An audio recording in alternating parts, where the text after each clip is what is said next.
The armor penetration at such a distance is 224 millimeters. 224 minus 19 equals 205. That's why New York has every chance of penetrating the casemate armor belt and inflicting damage on Fuso, following the rules we discussed in our previous episodes. But this will happen only if the shell-to-armor incidence angle is close to 90 degrees. The thing is, the shell penetration is compared with not only the armor, but with the relative armor.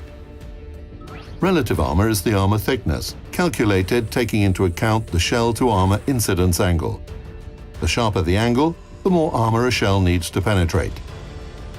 A deviation of 5 to 10 degrees will lead to the following. Both the anti-torpedo protection and the casemate armor belt will become thicker by a few millimeters. But it will be sufficient enough to prevent the 205 millimeters of the shell penetration from piercing the 203 millimeter armor, and Fuso will remain undamaged.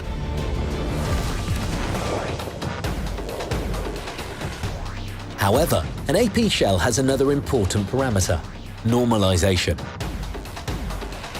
It's a small increase, but as we saw, even a few degrees matter, of the angle of incidence towards the perpendicular of the plate's surface, and, therefore, a decrease of the relative armor.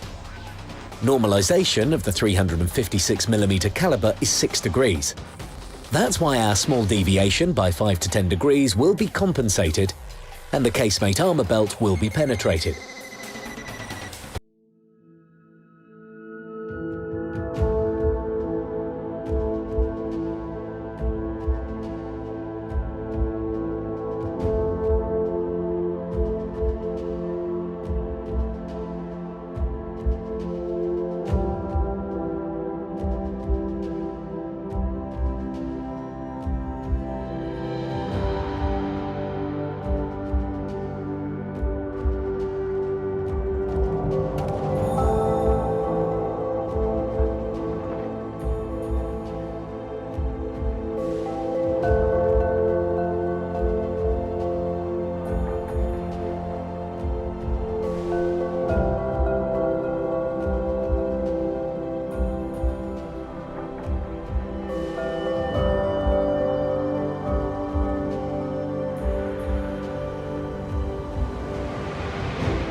The AP shells have a special fuse installed inside.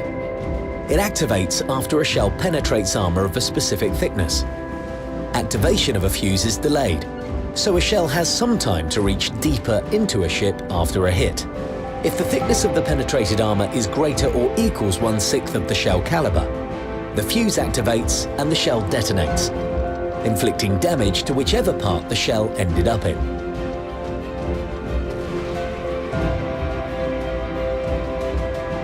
In our example, New York shells need to penetrate at least 55 millimeters of armor to be activated.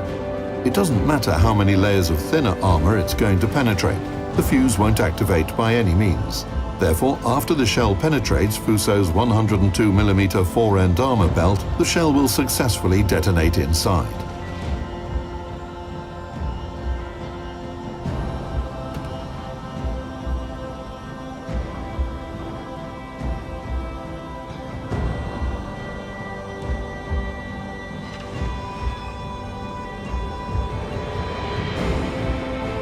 Another interesting showcase is when a shell falls into the water. After that, it activates automatically. Then, the fate of the shell depends on the angle of incidence, the velocity, and, therefore, armor penetration of a shell are significantly reduced in water, and the trajectory slightly changes. However, the shell has a chance to reach the underwater parts of a ship, penetrate them, and detonate inside of a ship.